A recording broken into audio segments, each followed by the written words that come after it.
think what I would say to them is to be well in multiple ways, and that's basically what my model was intended to do, was to help people think about many different aspects of well-being. But it takes work, it takes effort, it takes motivation. So Bertrand Russell the famous philosopher, wrote this really interesting book at some point in his life called The Conquest of Happiness.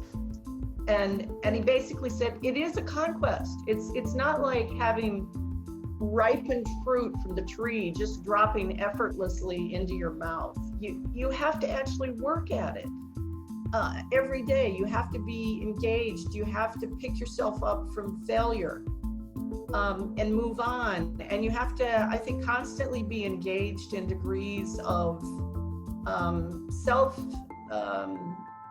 evaluation, self-insight about, what things that you are striving to accomplish are culminating in the outcomes you hope for, which things are not. And, and that's just the human journey. So don't think about the destination. Think about the journey. Think about the journey that you are on every day in pursuing these different aspects of well-being. And when you get discouraged, look at the lives of other people who have suffered so much more than you.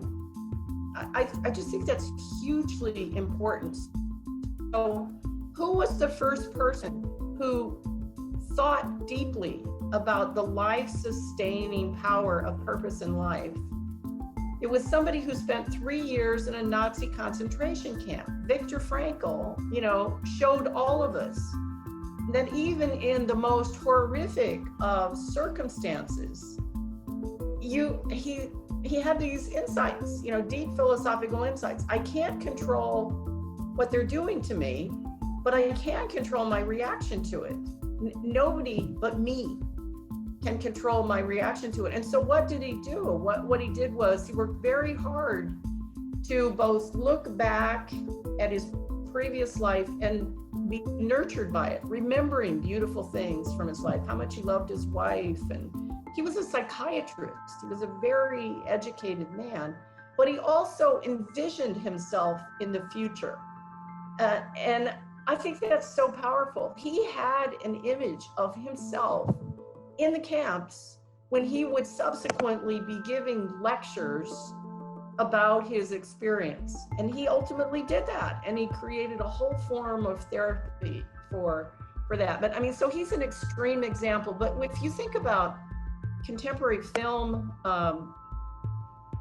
contemporary literature, so a lot of my messages for young people are read, take in. And I'm not just talking about reading about endless opinions on Facebook. I'm talking about reading deep, thoughtful stuff. A book I read in the last year or so is called Call Me Zebra. Call Me Zebra. It's a book of fiction by a woman with a last name I can't pronounce. But she won a literary award for this book, Call Me Zebra. She won the PEN/Faulkner Award in literature.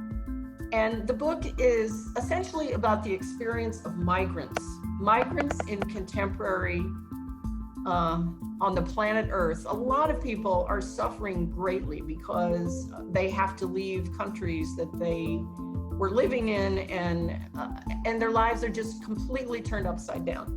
So she's writing this book about the main character is a young woman, and she and her family are forced to flee Iran for political reasons. And she comes from a family of erudite, well-educated people. And her whole book is about how they survive the horrors of their long, difficult journey by drawing on insights from great literature and even great art. That's why the book is so incredible. It's like, okay, you're having the most horrible things imaginable thrown at you, you know, here's where you haul out, you know, different varieties of great poetry and literature to nurture your soul.